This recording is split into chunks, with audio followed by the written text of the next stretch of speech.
학습하는 조직이란 조직 구성원들 모두가 자신의 일에서 재생산과 확산 가능한 성과를 발굴, 공유, 확산할 수 있느냐, 요거를 만들어주는 게 지식 리더십입니다.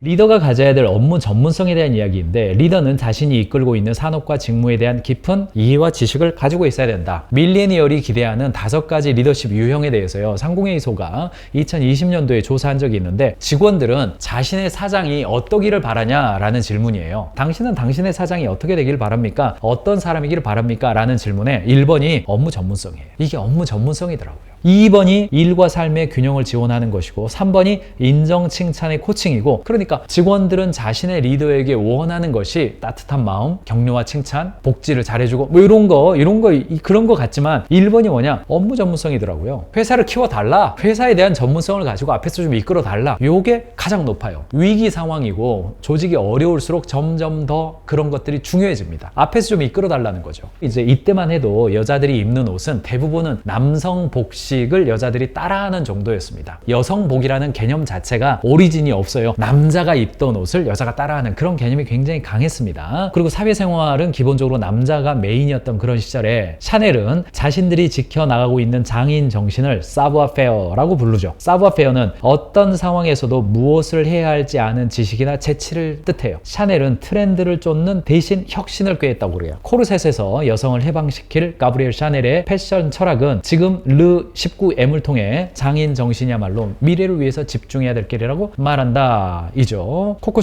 샤넬이 기반이 된 정신은 바로 문제 해결을 위한 지식과 재치다. 샤넬 브랜드가 지금까지 있기까지는 창업자가 가지고 있었던 여성복에 대한 철학, 그 원칙, 방향성, 아주 그 디자인적 탁월함을 추구하는 것, 그것이 지금의 샤넬을 만들었다라는 이야기입니다. 창업자의 그 전문성이 발현된다는 거예요. 경기 불황에도 불구하고 주요 제품들을 가격 인상하고, 가격 인상에도 불구하고 성장을 거듭해온 이 브랜드들의 특징을 보면 그 창업자, 그리고 이제는 뭐 수석 디자이너들이 이끌고 있죠. 그런 영역들에 있어서 전문성이 있기 때문에 가능한 거라는 거예요. 어떤 산업에 있어서 창업자, 그 리더십들이 전문성이 있느냐, 그 이야기예요. 무엇이 지식입니까? 지식에 대한 정의는요, 재생산과 확산 가능한 성과예요. 다시 한번요. 재생산은 내가 다시 할 수 있는 거고, 확산은 남도 다시 할 수 있는 거예요. 자, 여러분들 생각해 보세요. 60 곱하기 60cm짜리의 테이블을 5+1로 더스타로 내리면 빨리 청소할 수 있다. 요거를 알고 한번 실천해 보세요. 그러면 여러분도 할 수 있겠습니까? 할 수 있죠.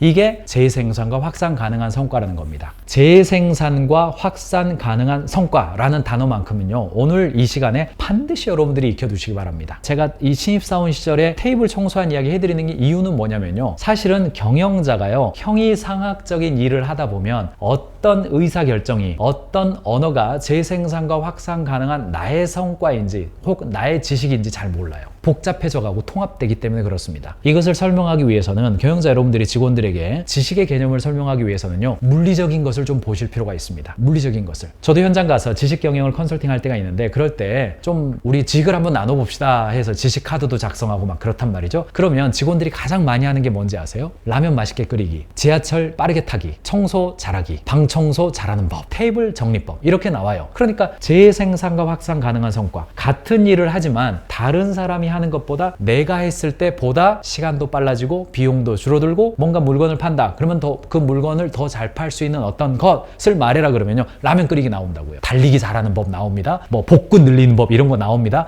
다 물리적인 것들이에요. 맞습니다. 그런 건 맞아요. 사소하지만 지식의 개념에는 맞습니다. 뭐예요? 요런 방식으로 하면 덜 에너지를 들이고 효과가 좋아진다. 분모 값은 줄어들고 분자 값은 좋아지게 되는 거다. 생산성이 좋아지게 되는 것이다. 이렇게 이야기가 나옵니다. 그러니까 지식 리더십을 발휘할 때 경영자 여러분들이 처음부터 우리 회사의 지식이야 라고 하면서 막 제품 개발의 핵심적인 어떤 막 기술을 이야기하고 그러면 벌써 힘들어서 못합니다. 쉬운 개념부터 이야기하셔야 됩니다. 여러분들이 현재 하고 있는 그 업에서 어떻게 하는 것이 좋은가 라고 하는 측면들, 재생산과 확산 가능한 성과. 자, 자료를 보시면 이 발견한 지식대로 했을 때에 지속적으로 결과를 얻을 수 있는가, 이게 재생산 가능성이에요. 확산은 다른 사람들도 적용할 수 있는가, 이게 확산 가능성입니다. 그러므로 학습하는 조직이란 조직 구성원들 모두가 자신의 일에서 재생산과 확산 가능한 성과를 발굴, 공유, 확산할 수 있느냐, 요거를 만들어주는 게 지식 리더십입니다. 다시 한번요. 지식 리더십이란 무엇인가? 우리 사장님은 이 산업에서 어느 정도 노하우가 있어. 우리 사장님은 이 산업에서 좀 선도적인 그룹의 역할을 해. 좀 혁신적인 게 있어. 요게 1번이에요. 아까 말씀드렸죠? 2번. 근데 그 사장님은 자기 혼자만 그러는 게 아니라, 우리 사장님은 자기 혼자만 똑똑하고 잘나고 그렇게 가는 게 아니라 우리 구성원들도, 여기서 일하는 사람들도 지식을 발굴, 공유, 확산해서 전문가가 되어 가도록 관심을 가진 분이야. 요겁니다.